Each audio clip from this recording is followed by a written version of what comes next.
Hi, I'm Rabbi Phil Cohen. In June of 2025, I traveled to Israel hoping to meet with rabbis and talk with them about their lives in the rabbinate, mainly in Israel. It goes without saying that I've been deeply interested in Israel for as long as I can remember. Its people, its arguments, its constantly shifting present. But this time, I wanted to listen in a somewhat different way. I wanted to hear the stories of Israeli rabbis, why they chose this calling, what sustains them, what they have learned, and what they hope for specifically in the Israeli context. And I was very lucky. I met with men and women from different denominations, different stages of life, different corners of the country. My plan was to visit them in their homes, to sit across from them and talk face to face. Unfortunately, the week I arrived, Israel entered a 12-day clash with Iran. I ended up conducting all of my interviews from my Airbnb on Zoom. Incoming missiles interrupted one interview as my subject and I both fled to shelter. Even on Zoom, however, the conversations, all of them, were rich, revealing, and deeply human. Something unexpected came out of that experience. Originally, I had planned to speak with rabbis all around the world for this podcast. Maybe I still will going forward. But for now, I'm staying with Israeli rabbis. Their stories and Israel's stories are bound up together in very interesting and creative ways, and I find that connection endlessly fascinating. That, then, is what this podcast is about. The lives, the questions, the faith of those who serve the Jewish people, and the God with whom we live in covenant across our shared history. I am Rabbi Phil Cohen, and I am a small part of that story. Peretz Rodman made Aliyah with his family, where he's had a fascinating and varied career as a teacher, a translator, a rabbi, and educational administrator. I always love talking with Peretz because he's a veritable font of information on an endless number of topics, and he dispenses ideas and information with an enthusiasm that always captures my attention. I know my listeners will have the same experience as we talk about his life as a rabbi in Israel. So I'm sitting here with my friend, Rabbi Peretz Rodman. We're both in Israel. I'm in Tel Aviv. He's in Jerusalem. The circumstances have prohibited me from going to meet him in person. There's this war going on. But we're meeting on Zoom, and I want to talk to him about his life in Israel, his life as a rabbi, his life as an Israeli rabbi, things he's done, places he's gone, and reflect as we move along in the conversation on maybe some of the bigger picture items. The Jewish life in Israel, what it's like to be a Masorti, a conservative rabbi in Israel, and maybe do a little bit of comparison to what it's like, did that compared to being a Reform rabbi? I don't know. But anyway, Peretz, good morning. It's nice to see you. Thank you for It's a bit pleasure to be with you. Thank you for setting this time aside. And I guess right now during this war, most everything else is set aside. Everybody's got time. I'd be interested in your reflections on how and when you decided to become a rabbi, because your situation is a little different than others, and why you decided to do it, and what it was like to get educated here in Israel rather than going to the Jewish Theological Seminary. I think I wanted to be a rabbi since I was about 10, but it took me 30 years to actually get started at it.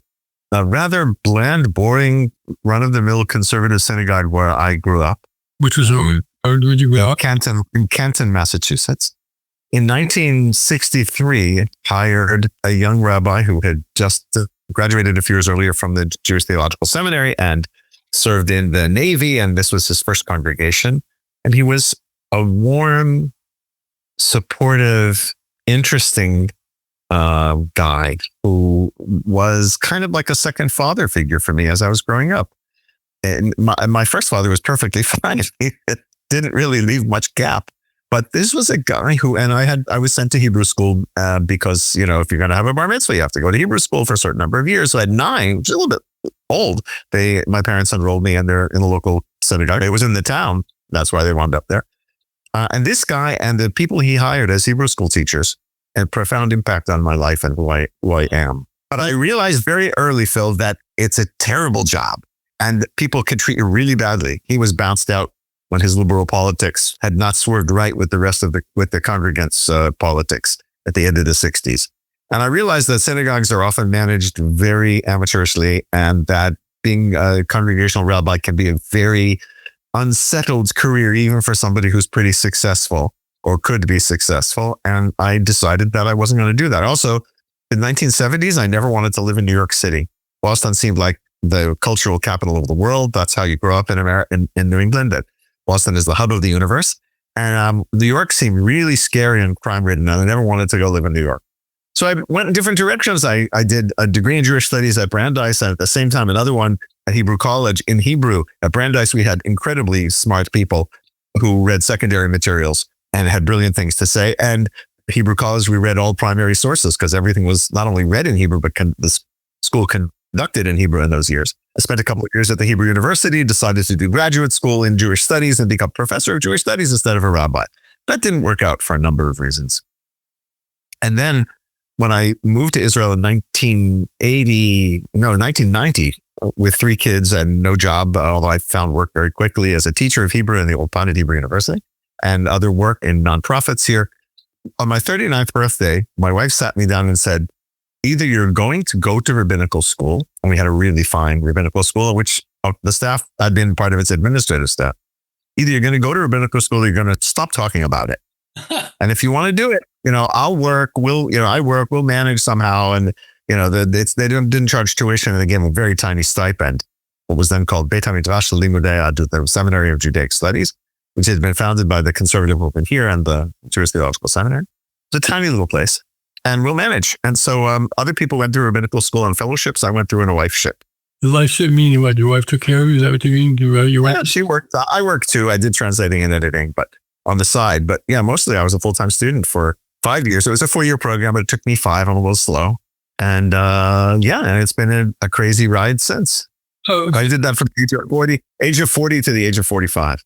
So just spend a minute on what how do they educate you? I mean, you said it's a small staff. I mean, how do they provide 5 years worth of courses?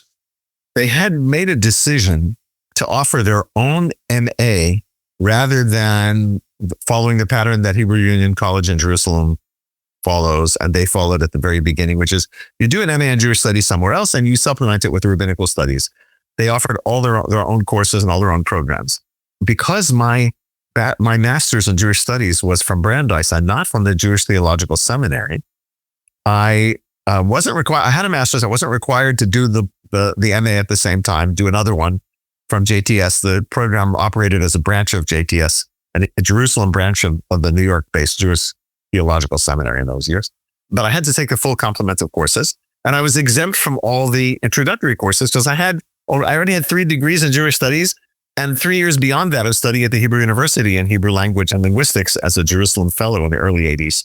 So I didn't need all the introductory stuff. In those years, Israeli academics all moonlighted outside of their institutions to try to make a better living, because even as a professor in Israel, it's not that great an income. Now there are incentives, economic incentives for not moonlighting. If you only work in your own institution, you get a bonus. So people do it less.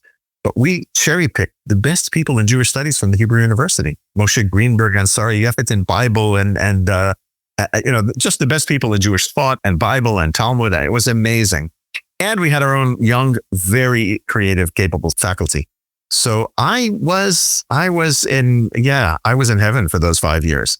I studied Talmud and learned really how to learn Talmud in a serious academic way.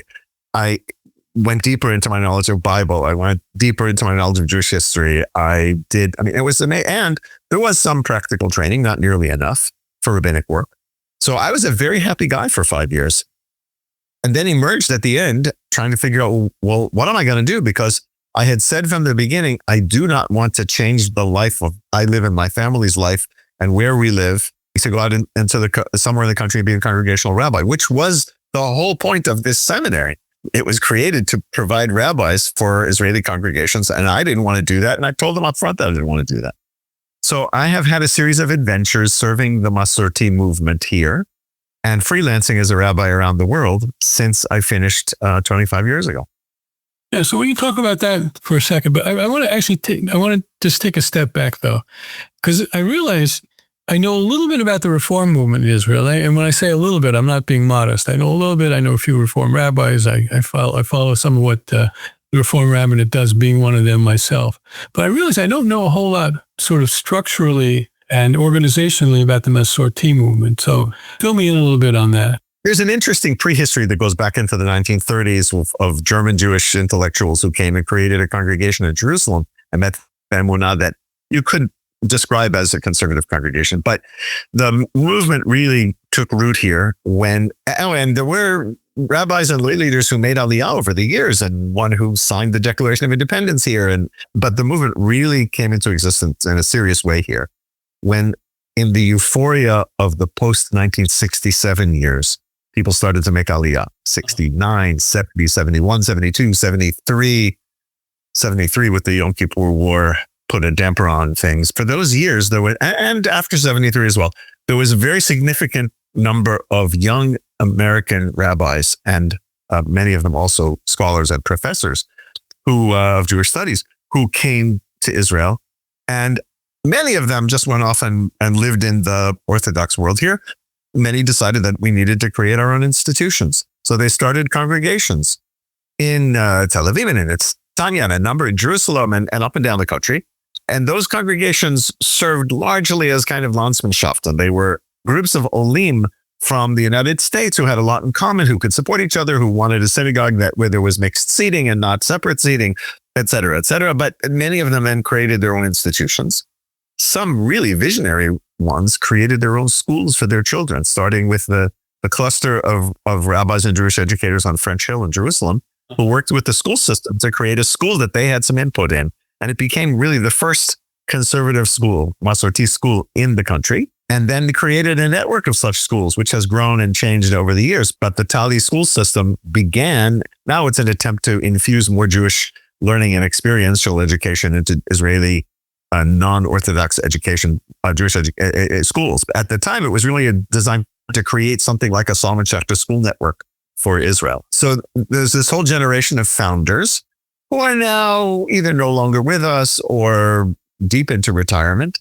And the movement has become much more Israeli. The staff of the Central Organization of Synagogues is I can't remember anybody right now who's a native English speaker on their staff. It's become a really native Israeli institution, created a youth movement called Noam Masorti Youth, that has branches all over the country and is actually recognized as a youth movement by the Ministry of Education, so gets some funding. The issue of funding of non-Orthodox congregations, we share with the Reform all the frustrations of that situation. Let's explain that. Jewish religious life in Israel does get government money. There's no separation of religion from state here. And so for that matter, do the Islamic religious court and Christian institutions too get some state support. But we have to scramble to meet the requirements. We, the Reform and Masorti institutions in Israel, have to scramble and work hard to meet the requirements to get funding, because they are written for groups that are larger than us and do the kind of things that the Orthodox world does and not the kind of things that we do for the most part. So funding for our rabbinical school is minimal. Funding for activities of our synagogue is almost non-existent. Getting land to build a synagogue is an issue of local politics, not national politics, but doesn't help. Mm-hmm. Our rabbis are not recognized as marriage registrars, and our Beit Din, our rabbinical court, is not recognized to grant divorces. So if you want to marry or divorce with a Masorti or Reform rabbi, you really have to get a civil marriage elsewhere if you want to be recognized as married. That's a long, complicated story. Interestingly, the courts did rule that our conversions are indeed to be recognized. They are recognized by the government. Reform and conservative conversions, not independent rabbis. People who are members of the guilds of conservative and Reform rabbis around the world, their conversions are recognized in Israel by the Ministry of the Interior, but not by the rabbinate, so the people can't get married or divorced under Israeli law, but they can live here and be registered as Jews. One of the great ironies of life in Israel. Yeah. The only place where I can't be recognized as a rabbi to officiate at a marriage. You can make Aliyah having converted in the United States, and you can become a citizen, but you can't get married by the rabbinate. Yeah. But that's related to why I wanted to be a rabbi. I wanted to be a rabbi in Israel in order to help offer alternatives to the increasingly ossified religious establishment that was once in the hands of pro-Zionist orthodoxy and is now largely in the hands of anti-Zionist right-wing Haredi orthodoxy. The people who live here don't want to be divorced from Jewish culture. But when the Judaism that's offered by the official state rabbinate and its institutions is only that of the black hats, to characterize them in a nutshell, the people, the Jews who live in this country have felt that they know exactly what Judaism is and it says nothing to them about their lives. And that's a huge loss. That's not what this country was created for. So my being a rabbi in Israel is in part designed to help bring the Jewish population of Israel and the Torah that we have received and teach closer together. So that's a really good segue. So now, what kind of work have you done in that area? Right. I've done a lot of things without having made them my career. In terms of career, I've done a whole bunch of other things, and I've done a lot of work with families as a rabbi, celebrating bar and bat mitzvah around the country, often at the egalitarian section of the Western Wall, the Kota. And that's direct services to people and helping with funerals and memorial services and things like that. The other things that I've done are, I'll give you a couple of examples. I'll give you a small one and a big one. I've very, very often spoken to groups of soldiers over the last 25 years who are exploring as part of their training, often as part of officers' training, the contours of Jewish identity in Israel. Because remember, Tzahal, the IDF, sees itself as the army that defends the interests of the Jewish people worldwide and not only the interests of the citizens of Israel. And that's problematic in many ways, obviously, especially for non-Jewish soldiers, but that's where it is. So I've often spoken on military sites to talk about non-Orthodox Judaism, talk about my what we call stream, denomination of Judaism, and to try to create a wider awareness that there are alternatives to Orthodoxy, that there are many ways to being Jewish, ways of being Jewish. And so you're talking to soldiers and you're saying, there's an alternative to Haredi Judaism. I'm immersed in the Masorti movement. So what are the differences to an Israeli soldier who doesn't have a background in the street? They ask very good and piercing questions, especially the officers candidates. Man, they are the cream of the crop in this country, men and women. First of all, they don't understand that gender egalitarian Judaism is a legitimate way to go, that synagogues where men and women pray together, rabbis who are women, those things are not crazy. And in the left wing of the Orthodox world, that's true now too. But it's been 40 years, 50 years of our offering alternatives before that got chipped away. The fact that there are alternatives to Orthodoxy is only one reason why liberal Orthodoxy has become more liberal and more like conservative Judaism. But it's one of the reasons. You know what I do? I give them this example. I say, those of you who went to secular schools, we have a secular or a non-Orthodox, not avowedly secular, but a general Jewish school system and an Orthodox Jewish school system, aside from the independent ultra-Orthodox school systems in Israel. You never go to school with people different from you in this country. Certainly not with people who aren't Hebrew speakers, right? And people who speak Arabic and stuff. They're in totally different schools. But so if you went to a secular school, then you girls could wear anything you wanted within reason. What about those of you who went to Orthodox schools? Well, the girls had to wear skirts and they had to wear sleeves that went down, past their shoulders. And why is that? And you couldn't wear pants. Girls could not wear pants still really in Orthodox schools in this country, very few exceptions. So I said, why? Well, there is, and I say, because pants are defined as a man's clothing, and the book of Leviticus and Vayikra says that men can't wear women's clothes and women can't wear men's clothes. Right? Priestly literature in Israel in the Bible is all about making these clear separations. Meat and milk, animals that are sea animals, animals that are land animals, animals that are kind of fit in the middle we don't eat.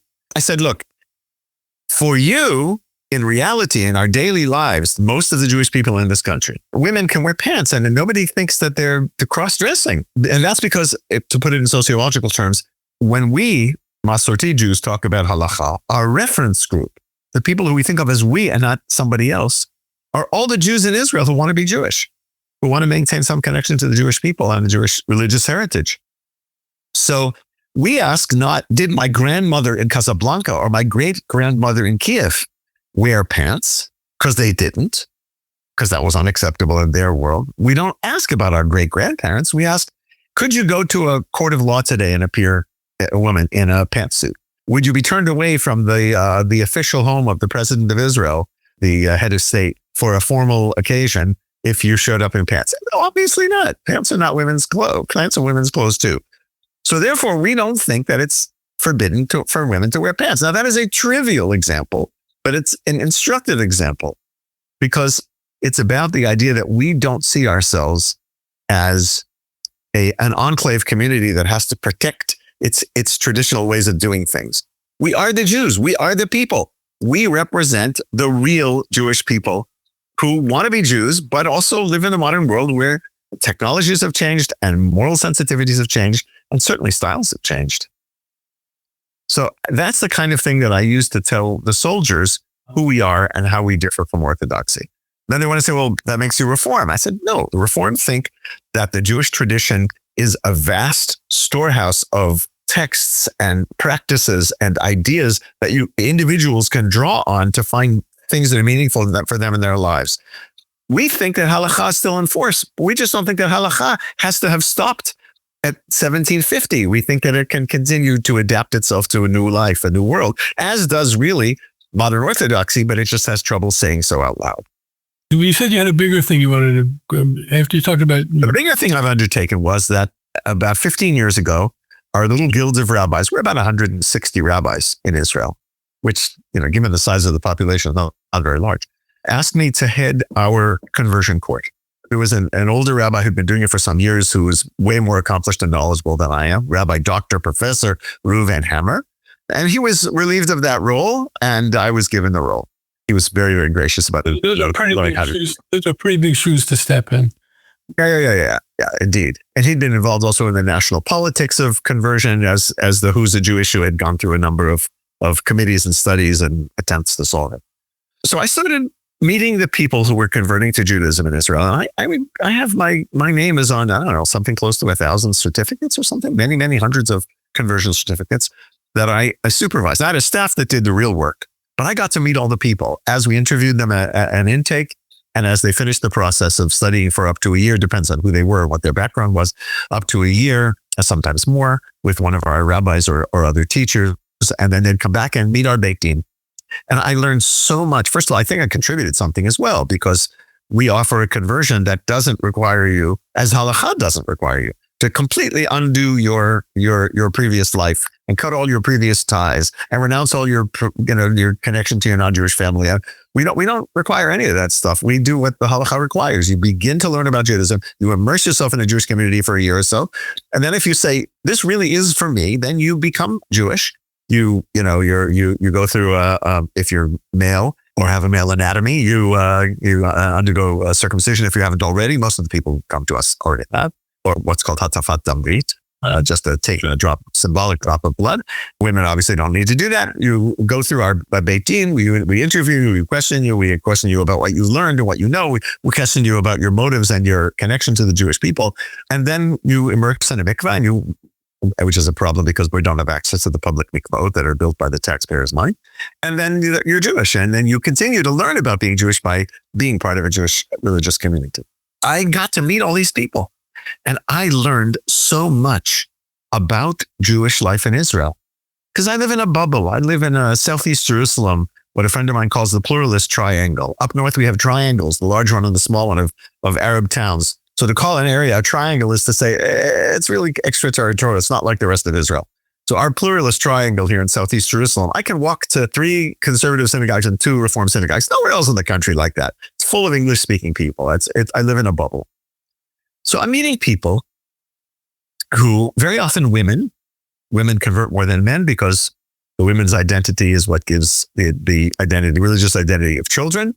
So we see more women than men at the Beit Din. I've met a lot of women who were sociologically Jewish, whose families had come here from the former Soviet Union or from South America, where they were of Jewish parentage, but not Jewish under Jewish law, not halachically Jewish. So they went through a conversion. But we saw a lot of people, women, who married to or partnered with Israeli men that they had met abroad in their home countries, largely in Latin America, speaking Spanish or Portuguese, sometimes in East Asia or Southeast Asia.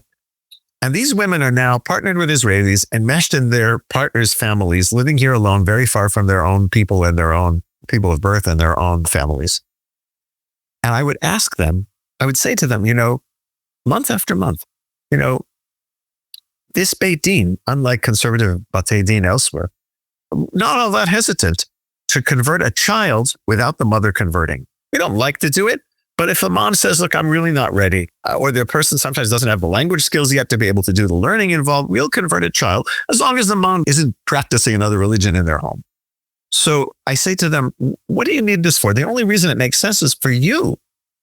And I got the same answer month after month after month, to finally, slowly, it dawned on me what was going on. Each of them would say, on Friday nights or on holiday evenings or my husband or partner's family all come together at his parents' house or one of his siblings' houses, and they have kiddush and they drink wine and they celebrate and they light candles. And not like these, again, people not who define themselves as secular because they don't have a word for being traditional but not orthodox. And it's so lovely. And I want to be part of it. I don't want to be an outsider. I want to be part of that life. And from that, I learned that unlike the bubble of English-speaking Olim and French-speaking Olim that I live among, who came, most of us as young people without extended families, the extended family network is the bedrock of Israeli life.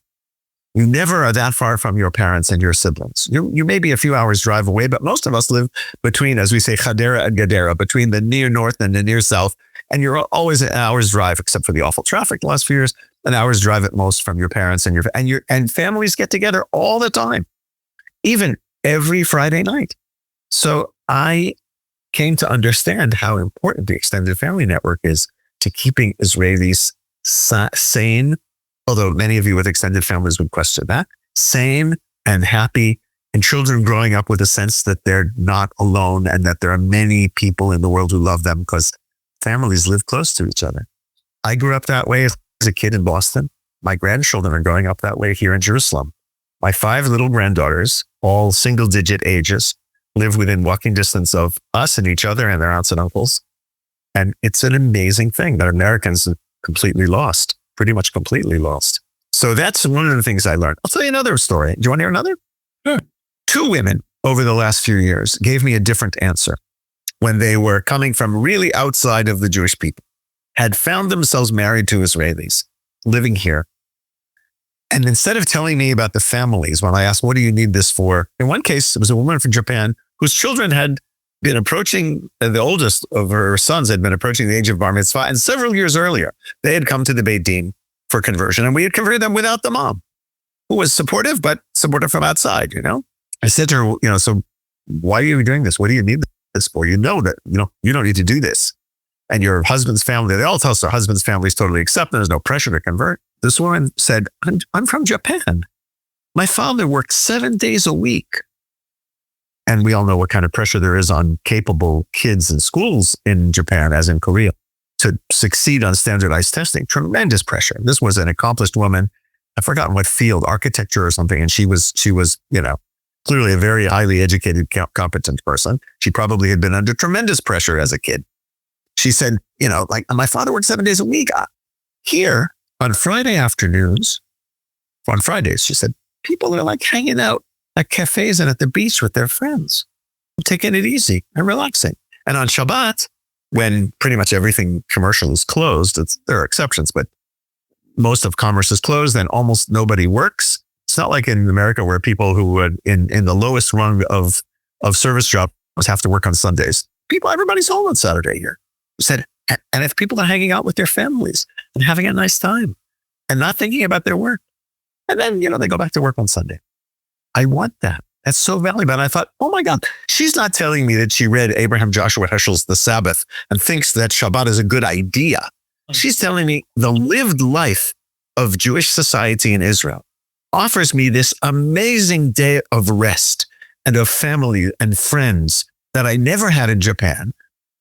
This is who I am. This is who I want to be. Your people are my people and your God is my God.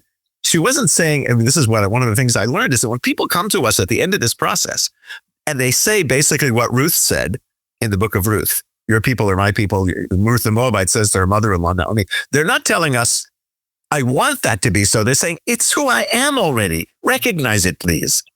Your people are my people. Give me the membership card. It's an amazing, wonderful experience. And I learned so much from it. I also learned a lot of unhappy things about how the rabbinate treats people and how the Ministry of the Interior treats people. And we could get into that too if you want, but the positive lessons were extremely valuable. I think I want to go in two more directions, and then we'll see where we are in the conversation. So moving from those two examples of your life as a rabbi in Israel, you said, we were talking before we began recording that you were in Beijing for a number of years. Yes. Can you share with us some of the various unorthodox ways in which you earn your living? One of my models for the rabbinate came from my younger years in Boston, and that was Rabbi Richard Israel. Dick Israel studied at Hebrew Union College, became a Reform rabbi. He then became the rabbi of the Jewish community of Bombay somehow, and then he was the director of Hillel at Yale, and then opposite the Protestant chaplain who was an anti-war hero, anti-Vietnam War hero. And then he became the head of Hillel in Boston. You might have met him in those years, Phil. I knew Dick. I said to him, how do you get all these interesting jobs? You ran a day school in Providence, Rhode Island, and then the Reconstructionist Rabbinical College in Philadelphia hired you to fly in one day a week and work with the students who wanted to do Hillel work when they finished rabbinical school. How do you get all this stuff? He said, if people know if you have a range of skills and people know you're available, they call you with all kinds of things. So things have happened to me like that.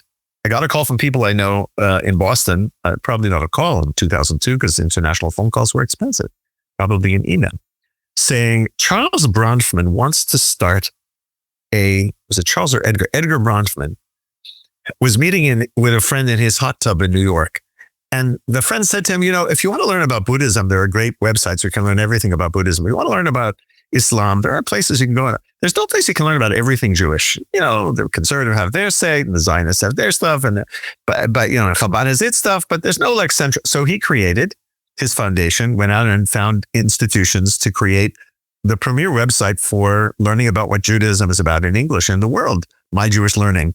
So for a year and a half, I was the divisional editor of My Jewish Learning. It involved a few trips to Boston, which is nice because that's where my extended family is largely centered, and my friends. And we created this website. Then they downsized their staff, and so that half-time job was gone. But for a year and a half, 2 years, I got to read through stuff about Jewish life and practice, or commission people to write things, or write things myself, and create kind of a sort of online encyclopedia about Jewish life and practice.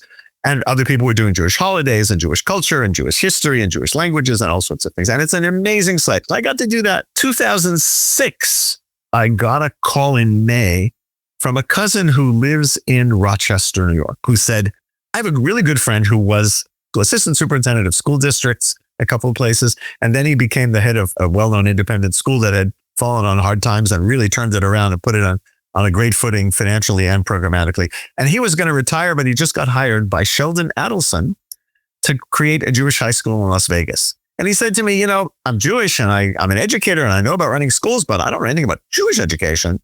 I need somebody who knows about Jewish high school education. Well, there were very few independent Jewish high schools in America, non-Orthodox, until the end of the 90s.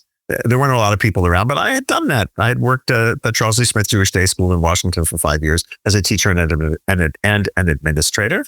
And so I wound up being offered a job in Las Vegas. I may be the only person, Phil, who took a day off from where we first met, Camp Ramah in New England, not to go all the way to New York or all the way to Boston, which isn't very far, or up into Vermont. But I flew for a day off to Las Vegas to interview for this job.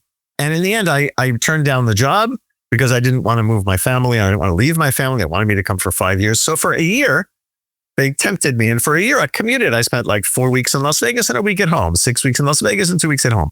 And I spent a school year in Las Vegas helping Sheldon and Adelson, Alav HaShalom, and his wife, Miriam Adelson. May she be granted long life. I helped them create a Jewish high school in Las Vegas, which still exists.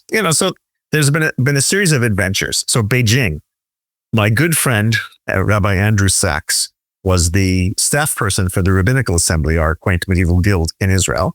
He was also a mohel, and he went to do a circumcision in Beijing, came back and told me in the spring of 2006, they want me to come back for the high holidays. But I can't. I have a gig in Philadelphia. I'm in New Jersey. I see my mother every year that way in Philadelphia. I can't do it. I said, Andy, I might be interested. And that began a series of 10 or 11 visits to Beijing to serve the Jewish community of Beijing as a visiting rabbi. 11 visits over how long a period of time? About 6 years. So I went and did high holiday services with them, but came home for Sukkot. I went in the spring and we did a retreat up near the Great Wall of China. And I met congregants and did all sorts of pastoral work. And when I was away, they really relied on the Chabad rabbi of Beijing, who is worthy of an interview as well. Rabbi Shimon Freundlich, whom I regard as a friend and colleague, who provides a lot of support for the non-Orthodox community there as well. So that was an ongoing relationship that I had for a while. I figured, it's safe. They're thousands of miles away. So I'm not going to get into the same issues that one gets into in the politics of the synagogue. And it went very well for some years. It was a great gig. And I'm still in touch regularly. When we started to get missile attacks on Israel in the last 2 days, a number of the people that wrote to me to express concern and support were my congregants from Beijing. That was, really roughly 20 and 15 years ago that I stopped going. That was another rabbinic adventure. So though this isn't specifically rabbinic, I know that you've done a fair amount of translation work. Can you talk about that for a minute? Yes. So when I first made Aliyah and I came, as I said, my wife and I came without jobs. We were working within a few weeks. I supplemented my income by doing translation. It's something I'd learned. I really had studied translation at Hebrew College with David Simcha Segal, who did his PhD in the same department that you finished yours in, Phil, and I never finished mine at Brandeis. So I had a skill and it was a nice supplementary income. And I realized after some time that I could do just that if I wanted. And I wouldn't do well financially, but I could get by financially just doing that. So it's always been my supplement. And because I have expertise in Hebrew and Jewish studies and linguistics, I have a bunch of fields in which I can translate capably. It's good that I reached retirement age when I did, because now I don't do much of it anymore, but people come to me not so much with translation as with editing AI generated translations. The field of professional translating has taken quite a hit from AI, from generative AI. Yeah, the big language model. You still need somebody who understands the material and can put things the way they would be written by a native speaker of the target language. In my case, I understand that for a lot of I use AI. Yeah, all sorts of adventures have come my way as a result of this work. I'll tell you one other thing that I never, ever anticipated, and that has nothing specifically to do with Israel.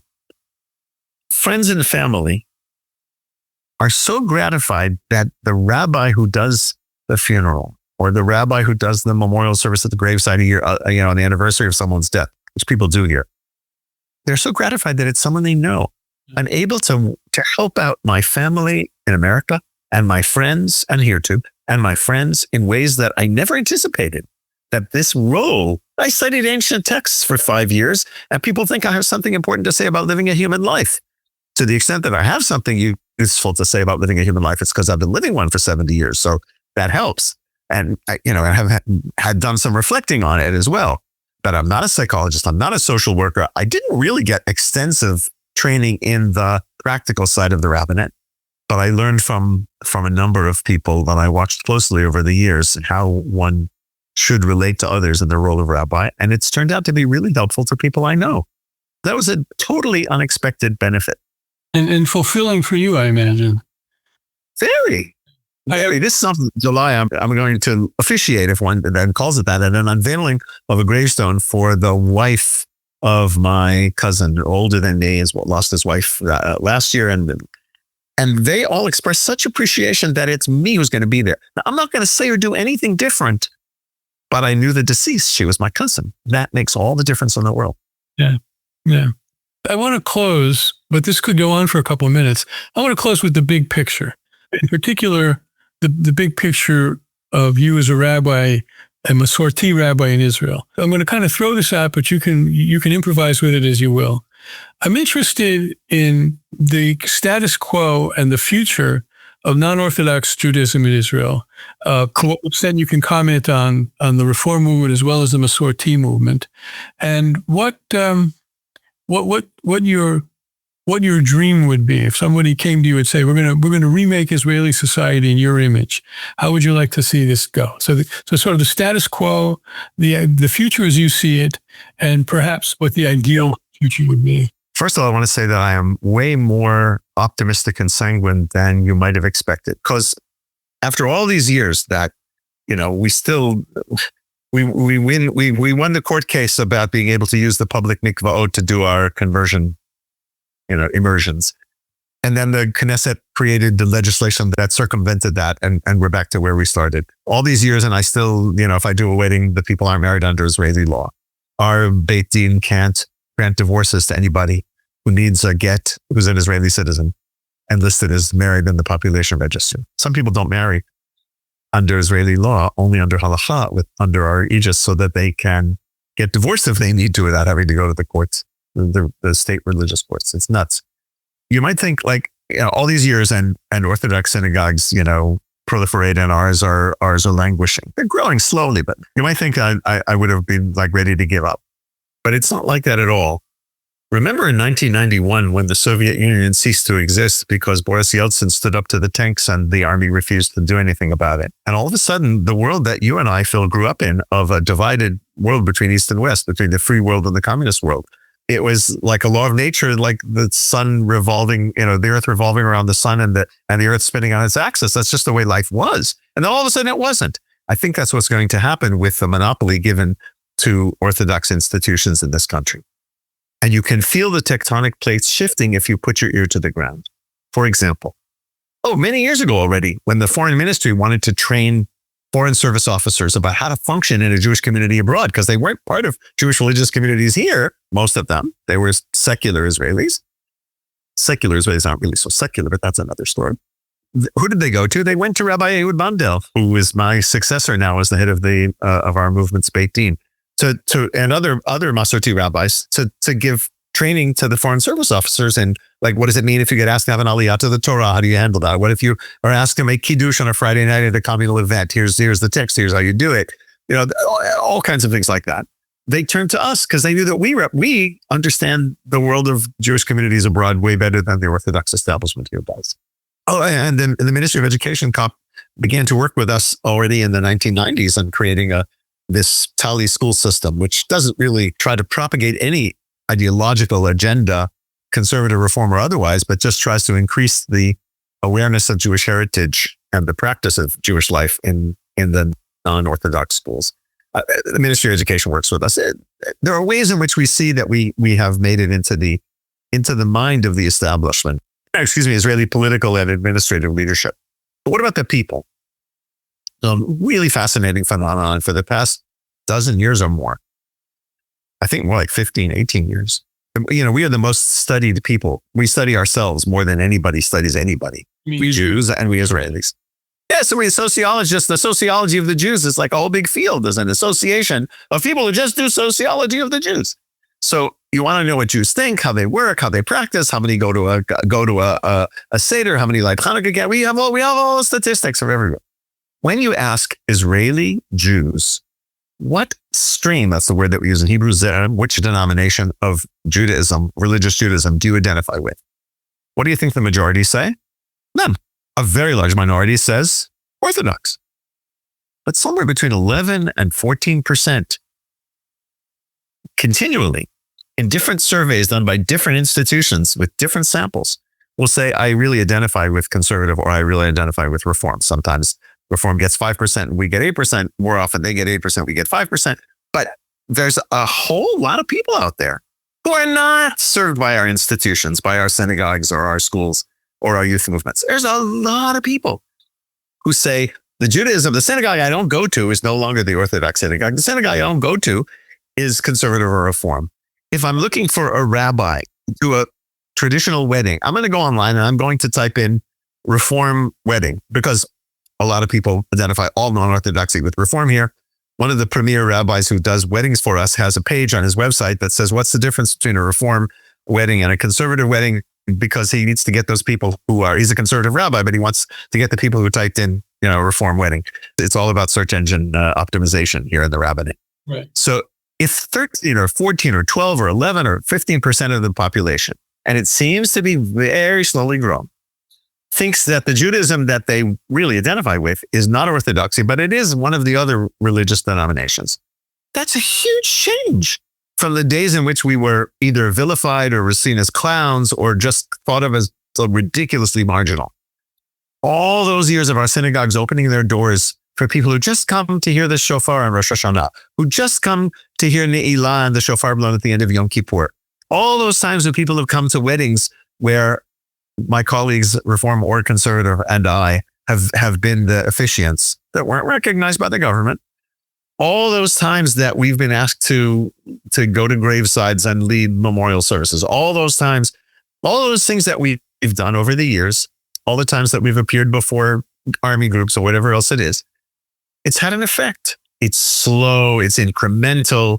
Sometimes we still feel that we're providing answers to questions that not enough people ask, but they do ask them. And interestingly, they ask them cyclically. They asked them in large numbers in the mid-70s after the Yom Kippur War, when people said, why are our neighbors why do they hate us so much? Why are they so committed to our destruction? What's going on? What is this thing about the Jewish people? It happens cyclically. It's happening now since October 7th, 2023. We've had a surge of interest abroad and in Israel in conversion. There's a woman who contacted us who said, I was about to set up a kosher restaurant in, she's not Jewish, but a falafel place. I was going to be kosher in Spain. And then October 7th happened and I gave up looking for a lease and I came to Israel because I have to be here. And she wants to convert. The questions about why are we who we are? Why does the world see us as it sees us? And who are we really as Jews? Those are questions that Israelis ask. And we have a set of answers that will satisfy many of them. Not all of them. Neither Reform nor conservative Judaism thinks that we're going to be the dominant force in Jewish life in this country. But we're no longer marginal, and we make a difference. One of our rabbis, Reform Rabbi Gilad Kariv, serves in a prominent position in the Knesset and has brought great honor to non-Orthodox Judaism. He gets vilified for it sometimes by the parties of the right, but that only helps him. So I'm sanguine. I'm optimistic. I think that in 50 years, the Israeli government will be funding Jewish religious and spiritual life more widely than it does now. I think the Jewish public will be coming to our institutions in greater numbers than it has up till now. And I think that's only good for the Jews. I think that not everybody, Orthodoxy clearly has its place and its strengths and its attraction, but it's not for everyone. And making the alternatives available, one of those alternatives, the one that I identify with, available to the public in whatever way I can, has been a very, very gratifying thing to do. So I thank my wife for the wifeship of 5 years, and I wouldn't change it for a moment, except that of course my retirement fund is a lot smaller than yours. Again, I wouldn't change that for a moment either. You know, when I was talking the other day with Liara Ashkenazi Vered, she said something similar. I mean, she thinks that some of the most creative Jewish life is being lived, in her case, in the Reform movement, but I would say the non-Orthodox movement. There's a lot of really interesting things going on because both movements, each in their own way, are able to be relevant, I guess, experimental in music and tefillah and other ways. Mm-hmm. That said something to me that I really hadn't thought about before. Yes, our rabbinical seminary, now called the Schechter Rabbinical Seminary, for the last 15, 18, 20 years or so, it does more than just train rabbis. We train prayer leaders, and we do it, and musicians who people are going to do Jewish music. And they learn Ashkenazi traditions and Hasidic Ashkenazi traditions and North African and Middle Eastern traditions and contemporary music. We work to train educators. We work to work with teachers in schools. We work to have an effect on Jewish life in this country in many, many different ways. It's slow. It's incremental change. But as I said, if you have your ear to the ground, you can feel the tectonic plates starting to grind against each other. And colleagues of yours say the same kind of thing? Not everybody. Those that are working in congregations and struggling to make a living because the congregations are struggling to maintain themselves financially. They can't always see the picture that I see. We have led many rabbis to the United States and Canada in the last few years. Some of our really very best, most talented people, not native North Americans, have gone abroad because they can make a living and be able someday to retire. So that's a problem that we face. I've had the luxury of not making my living as a congregational rabbi, or really so much as a rabbi for Israelis. It's a lot of the things I described for you that are central to my career as a rabbi were things I did as a volunteer while I made a living doing other things. So I have a different perspective, and I try to provide support. I wish I could provide material support, but moral support for my colleagues doing the good work that they do, and all the lay people keeping congregations going with a part-time rabbi or no rabbi at all. There are people really, really committed to creating this kind of Jewish religious life. We will overcome someday. Well, I've heard that phrase before, but maybe it's a good place. Yeah, I borrowed it. If only someone would set it to music, it would be really good. All right. Thanks for listening to the podcast. I hope you enjoyed it, and I invite you to stay tuned for future episodes as, with the help of my guests, I continue to unpack the diverse lives that rabbis lead. Special thanks to Steve Lubetkin of Lubetkin Communications for engineering this episode. You can reach me, Rabbi Phil Cohen, at rabbipodcast@gmail.com. Easy enough to remember. Rabbipodcast, one word, @gmail.com. See you next time, and thanks a lot.